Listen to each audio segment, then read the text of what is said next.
Bonjour et bienvenue à Cinéritage, le podcast qui place l'artiste au cœur du sujet. Cinéritage est disponible sur toutes les plateformes. Pensez à vous abonner, liker, partager et commenter. C'est de cette façon que vous encouragez mon travail.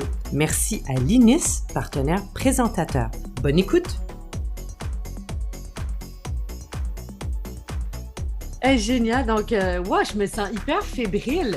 D'abord parce que je suis contente de te retrouver et parce que c'est mon dernier enregistrement. Oui, c'est fou! Ouais, donc c'est pas encore, je n'ai pas encore ébruité la nouvelle, donc mais voilà, ça se saura à ce moment-là. Un congé bien mérité. Écoute, je suis allée au bout de mon projet. Dans le fond, je représente dans le fond ce qu'on valorise, ce qu'on défend à Cinéritage. C'est vraiment d'aller toujours au bout de ce qu'on décide de faire. Tu sais, un cinéaste qui veut faire son film, il va falloir qu'il se retrousse pas à peu près les manches pour arriver à la fin du montage. Ouais. C'est les mêmes, la même bataille, mais c'est les mêmes ambitions d'aller au bout de. Oui, c'est un métier d'ambition. Oui! Oui, beaucoup de patience, beaucoup de travail. Ouais. Oui. Il faut avoir certaines qualités bien précises, je pense, pour réussir. Hein? Au-delà du talent, là. Ça demande, je pense, beaucoup d'indulgence, beaucoup d'amour de soi, parce que c'est un milieu, surtout dans les débuts, il y a beaucoup de refus, beaucoup de frustration, d'incompréhension. On est beaucoup à essayer de percer. C'est un très petit nombre de personnes qui réussissent à vraiment vivre de ce métier et de leur passion, en fait. Oui. Donc, c'est difficile, tu sais, des fois, je regarde des amis qui sont dans un tout autre milieu, puis je fais, mon Dieu, tu sais, eux autres, ils ont décidé que c'est ça qu'ils faisaient, puis c'est ça qu'ils font. Ouais. Tandis que quand tu es dans le milieu artistique, c'est pas toujours toi qui as le pouvoir décisionnel sur tu peux pas, c'est pas toi qui décides nécessairement, mais le pouvoir que tu as, je pense que c'est de travailler fort, d'y croire, de pas perdre d'espoir, puis de tout faire en ton possible que quand tu as l'opportunité de travailler, de t'arranger pour qu'on veuille retravailler avec toi. Oui. Donner le meilleur de toi-même, je pense que c'est ça la clé. Faire le métier pour les bonnes raisons. Pour les bonnes raisons, absolument, oui, Ouais. parce que sinon, ça finit par te rattraper à un moment donné, puis je pense que c'est pas mieux si tu es malheureux là-dedans, puis tu le fais pas pour les bonnes raisons, Puis les moments difficiles, qu'on soit devant ou derrière la caméra, il y en aura tout le temps. Donc, au moins, juste que les gens soient au courant que si c'est ce que vous vivez en ce moment, vous n'êtes pas les seuls.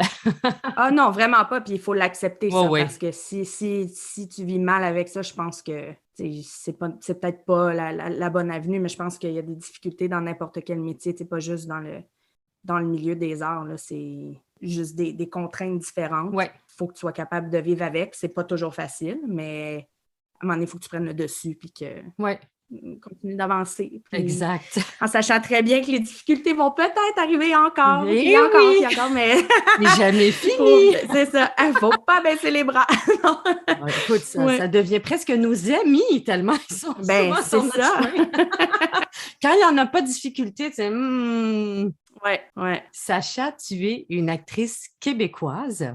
Permets-moi de préciser que tu es une de nos talentueuses actrices québécoises. Mon Dieu, merci. Et je le pense. Gentil. Il y a 5 ans, donc tu as été en nomination au Gala Iris dans la catégorie Révélation de l'année. Oui. Et ça, c'est un beau moment. Oui. Hein? Et ça, c'était pour ta performance dans le long-métrage de Jimmy Larouche, Mon ami Dino. Au cinéma, donc, tu as travaillé avec plusieurs réalisateurs. Je vais en nommer quelques-uns. Donc, on revient à Jimmy Larouche, Patrice Laliberté, Pods, Alexandre Grégoire, Alexandre Lavigne aussi, qui... Donc, j'ai présenté votre film avec Ciné Tapis Rouge. Là, on l'a présenté en Pologne il y a 2 ans. On va revenir avec ton travail avec Jimmy Larouche parce que tu as eu plus d'une collaboration avec lui. Oui. Pour ce qui est de Mon ami Dino, là, c'est un projet assez particulier, puis j'aimerais ça qu'on s'attarde un peu à cette expérience. C'est qu'il n'y avait pas de scénario pour ce film. Donc, c'est sûr que ma première question, c'est pour une actrice. Est-ce que le fait de ne pas avoir de scénario, c'est stimulant ou c'est déstabilisant? Je dirais un peu des deux. c'était quand même la première fois qu'on m'approchait avec ce genre d'approche-là. OK. Cette façon de travailler-là, j'avais déjà fait de l'impro là, dans d'autres projets, mais là, de partir vraiment from scratch, aucun dialogue, il n'y avait rien d'écrit. Je pense que c'était tellement intense que je ne pouvais pas dire non. J'ai vraiment senti en dedans de moi que j'allais faire une grave erreur si je refusais ce projet-là. OK, c'était vraiment un défi que tu devais... C'est allé de soi. On dirait que j'ai pas du tout été apeurée par ça. J'ai même pas pensé 2 secondes à ce que je suis capable de faire un long métrage sans dialogue, sans rien. Je pense que de travailler aussi avec Dino Tavarone, ça m'attirait beaucoup. Ouais. J'avais envie de le connaître, j'avais envie de le découvrir. Fait que non, j'ai pas de souvenir d'avoir angoissé avec ça. J'ai eu un petit trac, c'est sûr, à la première journée de tournage, parce que là, j'ai fait « Oh mon Dieu! » OK, là, c'est vrai, ça se passe, puis c'est là. Mais Jimmy, il est fantastique. Il ne m'a pas laissé dans le néant non plus. Non, on a beaucoup discuté. Je savais vers quoi on s'en allait. Oui, la structure était bien expliquée. Oui, c'est ça. Okay. Il y avait un canevas de base quand même. Là. On ne partait pas de rien, mais le dialogue, c'était Dino et moi qui le construisaient au fur et à mesure qu'on avançait dans le film. Ça veut dire que quand tu sais, en cinéma, c'est normal, on refait des fois plusieurs prises d'une même scène parce que des fois, c'est un détail technique, ça n'a pas marché, on recommande. Des fois, bon, c'est juste, ça arrive, l'acteur, l'actrice n'était pas forcément juste ou on réessaye, on refait une prise. Donc, généralement, tu redis tes dialogues, tu refais la même chose, mais là, quand c'est improvisé, tu ne refais pas nécessairement exactement la même chose? Ben, ça dépend, tu sais, c'est arrivé à quelques moments que Dino et moi, on s'enlignait sur quelque chose. Jimmy était comme, oui, je veux exactement ça, refaites la même chose. C'est sûr que, bon, les mots n'étaient pas exacts, les déplacements, tout, mais l'essence de la scène et de l'improvisation qu'on avait fait était sensiblement la même. On n'a pas eu à reprendre tant que ça non plus. C'était pas... j'ai pas le souvenir là, d'avoir fait la scène 50 fois. Oui. C'était très momentané, spontané. Je pense que c'était dans le travail de tout le monde aussi parce que c'était un docu-fiction. Donc, on acceptait ça, des petites erreurs ici puis là, au niveau du son, de l'éclairage. Ça rendait le tout plus naturel, humain, réaliste aussi. Tu sais. Tu parles de naturel et tout. As-tu l'impression que dans ce type d'approche-là, pour un acteur, comment dire, tu vas chercher une espèce d'authenticité, là, parce que j'imagine que tu es tellement dans le moment présent, tu n'es pas à réciter le texte que tu as appris la veille, tu es vraiment dans l'instant présent. As-tu l'impression que ça a révélé quelque chose? Bon, je fais un jeu de mots parce que oui, tu as été la révélation de l'année, là, mais je veux dire, ça a justement pour toi aussi révélé quelque chose de très spontané. Peut-être des choses que tu ignorais de toi-même dans tes compétences? Je pense que le plus bel apprentissage que j'ai eu de ce tournage-là, c'est de me rendre compte à quel point quand tu es dans l'écoute puis dans la complicité avec ton partenaire de jeu et que tu t'attaches à ça, à l'environnement dans lequel tu es, puis tu ne penses pas trop.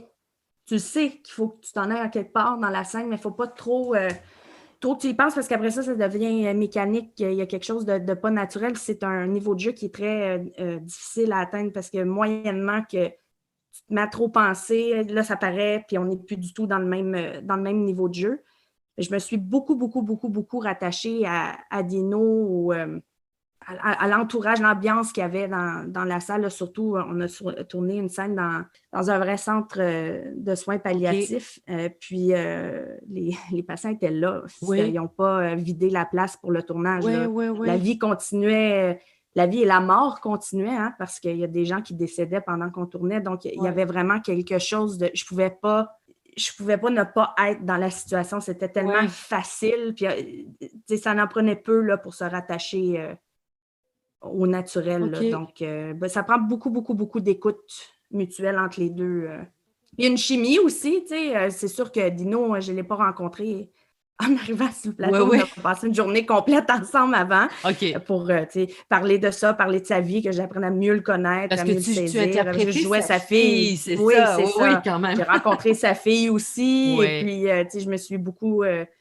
renseigner. Je voulais savoir ce que je jouais aussi, où est-ce que je pouvais aller, où est-ce que je ne pouvais pas aller non plus. Tu as tendance à te préparer beaucoup, au-delà de mon ami Dino, là, en général? Dans tous mes projets. Oui. Tu aimes ça passer beaucoup, beaucoup de temps quand même à te préparer? Le plus que je peux. OK. Ça arrive des fois que j'ai pas le temps, parce qu'il y a des tournages un peu dernière minute, surprise, que c'est pas nécessairement le temps de travailler les scènes, mais si j'ai le temps, je le prends. OK. J'aime ça, arriver prête, de me créer un... Quand on me donne un rôle, je n'ai pas toujours un contact avec le réalisateur avant de tourner. Oui. Donc, je ne sais pas nécessairement ce qu'il cherche au début. Oui. Mais moi, je me donne comme devoir d'arriver avec une proposition très claire, très chargée. Après, si ce n'est pas ça, on change puis on s'adapte. Là. Oui. Mais j'essaie d'arriver le plus près possible pour que moi, après, j'ai plus de... Je ne sais pas, j'aime pas... Moi, le texte, pour moi, là, c'est important qu'il soit ancré dessus, que je sois capable de vraiment être dans le jeu puis de ne plus me soucier de ça. Oui. Après ça, c'est sûr qu'il y a des changements qui arrivent là, on the spot, comme on dit, puis il n'y a pas de problème. Je m'adapte aussi. Puis, j'aime arriver prête. Et tu aimes justement la diversité dans les rôles qu'on te propose? Est-ce que tu fais partie justement de ces actrices? Par exemple, je te donne un exemple, il y en a qui iraient jusqu'à changer leur poids, ou il y en a qui vont loin là, pour des personnages, parce qu'il y en a qui aiment ça beaucoup, la composition. Ils ont vraiment des habiletés extraordinaires pour construire des personnages. Puis il y en a d'autres, des fois, des acteurs un peu monstres sacrés. On les engage vraiment pratiquement pour eux, là, tu sais. C'est vraiment eux qu'on retrouve à chaque film, mais on les aime comme ça, tu sais. C'est sûr. Moi, la composition, une des raisons, je pense, pourquoi j'ai choisi ce métier-là, c'est que ça me permet de vivre des vies que je ne vivrai jamais, ou des moments. J'aime me transformer, j'aime me faire vivre des émotions. Oui. C'est un thrill, vraiment. Donc, le plus de composition. J'ai pas eu, à date, à avoir des très grands rôles de composition. J'aimerais bien. Oui. Je lance ça dans l'univers, là. Oui, je serais du genre à me raser la tête, perdre du poids. Je te crois, je te crois. Oui. Je te crois. Vraiment, là.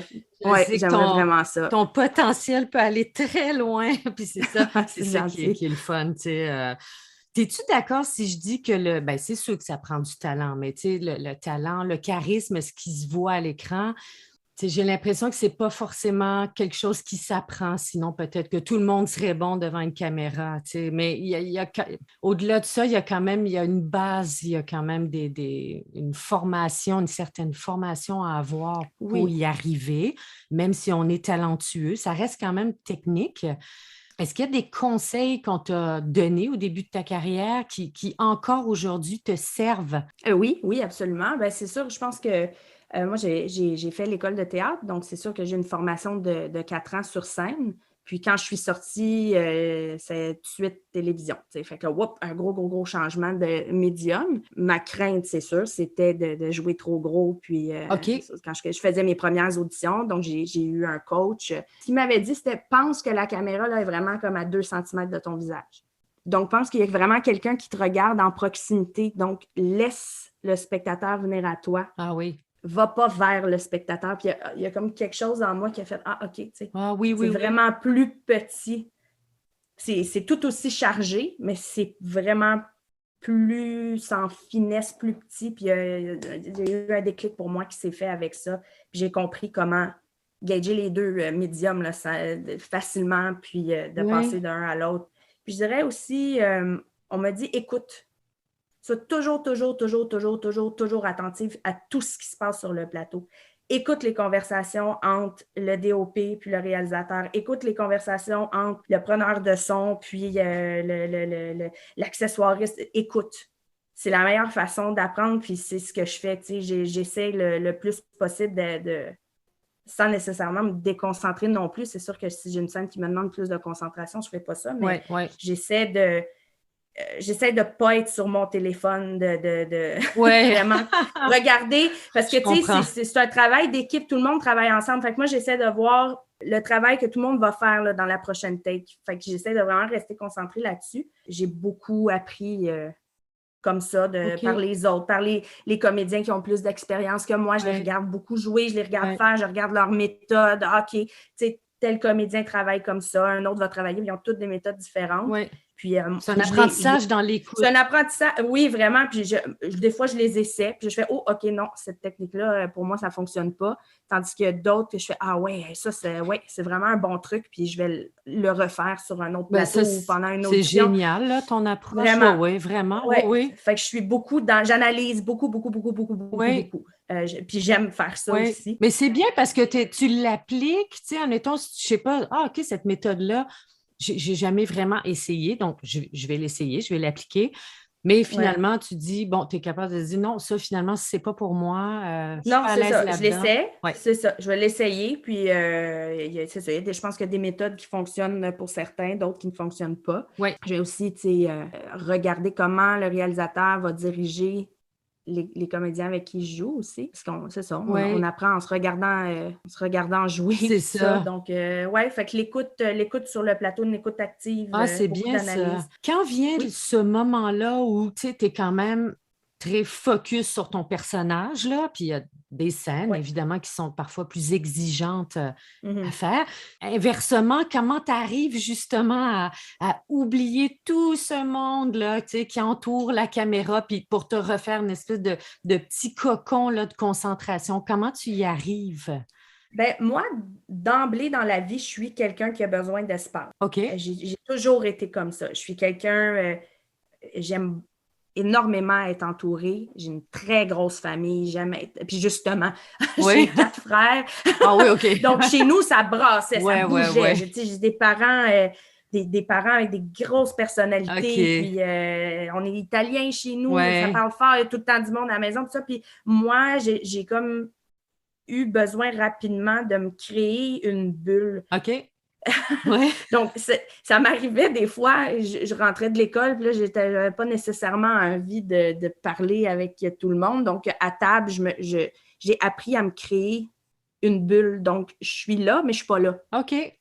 C'est comme une espèce de bulle de protection, parce que je suis en public, mais je suis avec moi-même et non dans la conversation. Mais ça te sert là, au travail. Ben oui, ça me sert parce que je commencerai pas à dire à tout le monde sur le plateau, ben là, parlez pas, faut que je me concentre. Ils ont leur job à faire, tout le monde a besoin de vivre puis d'exister, puis j'ai pas envie d'exiger des choses non plus. Donc, je me referme dans cette espèce de cocon-là que je me suis créé quand j'étais plus jeune.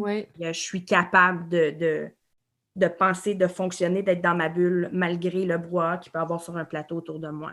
OK.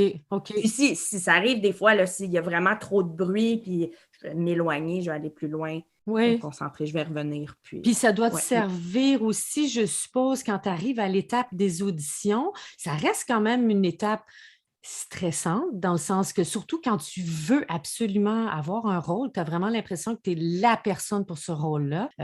Donc, des fois, on ne passe pas d'audition, mais des fois, il faut qu'on en passe. Tu arrives, c'est normal, il y a des directeurs de casting, des réalisateurs qui ont plus l'habitude, donc ils savent mettre quand même en confiance les acteurs. D'autres où c'est pas volontaire, mais c'est peut-être un peu plus froid, un peu plus tendu. Il y a toutes sortes d'ambiances sur des... Oui. Puis, il faut que tu rentres dans ces ambiances-là et que tu fais ce que tu as à faire pour avoir le rôle. Ça te sert justement de te remettre dans cette espèce de petite bulle de concentration. Oui, mais j'essaie, quand j'arrive en audition, de plus être dans cette bulle-là. Vraiment d'être ouverte. Ah, complètement. OK, là, tu fais l'inverse. Là, je fais l'inverse. Là, je suis complètement dans... là, je suis là. Je suis présente. Je ne suis pas du tout dans ma tête. Puis Là, je suis ouverte à tout. Donc, puis mon but, c'est toujours d'essayer de plus voir mes auditions comme des opportunités de travail, mais plus des opportunités de plaisir. De me rattacher à pourquoi je fais ça, parce que j'aime le jeu, j'aime interpréter. C'est sûr qu'au début, quand je passais des auditions, ben là, je voulais toutes les décrocher, puis c'est difficile d'avoir des refus, mais je me suis rendu compte que quand je m'attachais à juste passer une bonne audition, avoir du plaisir, puis faire une belle rencontre. Ça fait la différence. Le refus, parce que, tu sais, on peut être 15 filles à passer une audition, c'est pas vrai que les 15 vont le décrocher, là. Non, c'est sûr. C'est pas parce que les 15 comédiennes sont pas bonnes, là. À un moment donné, il faut qu'il y ait un choix. Exact. Et puis c'est pas nécessairement parce que t'as pas de talent ou que t'es pas considéré, mais c'est la réalité. À fait. Je pense que si tu as eu du plaisir, puis que tu t'es resté ouvert, puis tu es allé là pour apprendre, ce qu'on apprend en audition aussi. Oui. Après, ben le refus, il fait moins mal, puis tu as eu du plaisir. C'est une expérience positive. C'est vrai. C'est positif auditionner, même si on les a pas. On est chanceux de passer des auditions, on est chanceux d'aller rencontrer.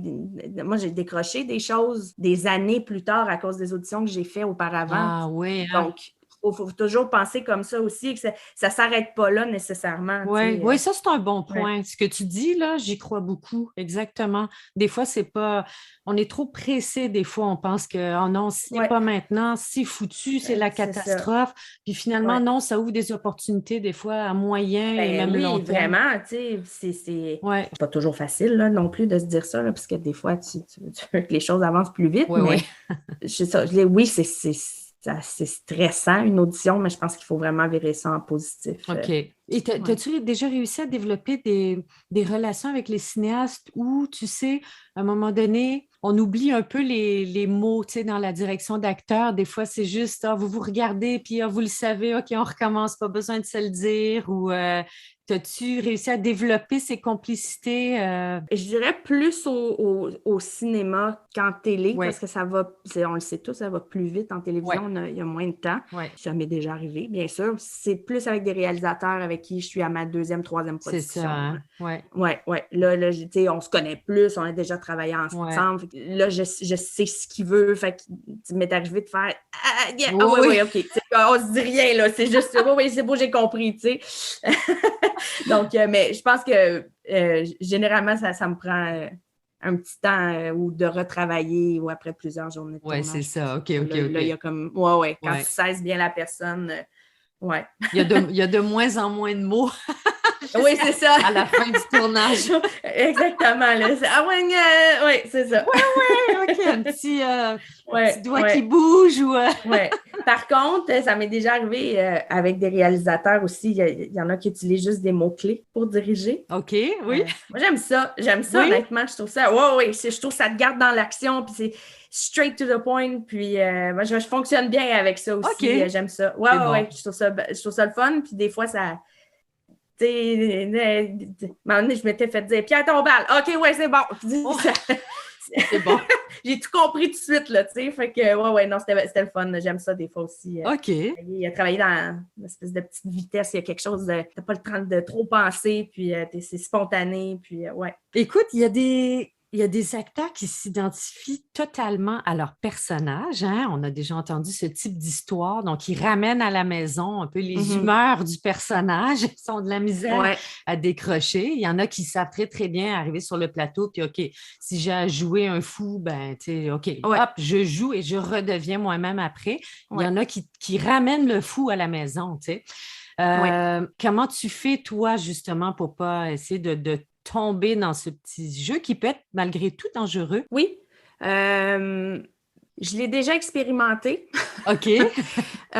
Puis, ça, c'était quand j'étais à l'école de théâtre. Puis, j'avais été ébranlée là, pendant une semaine. J'ai fait, là, tu sais, c'est pas nécessairement le fun de traîner ça non plus. Donc, je suis capable d'aller là, mais j'ai appris à décrocher rapidement. Je pense que c'est surtout des choses, des scènes qui pourraient se produire dans ma vie. C'est souvent là que ça va venir me chercher un petit peu. Là, je ramène toujours l'exemple du centre de soins palliatifs, la scène avec Dino.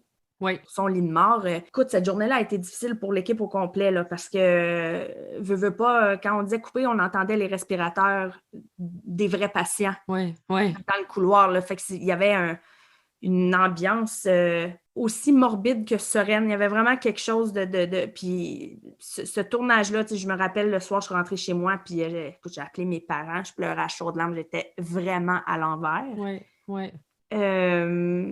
mais c'est pas tout le temps. Je pense que ça dépend vraiment de ce que tu vis.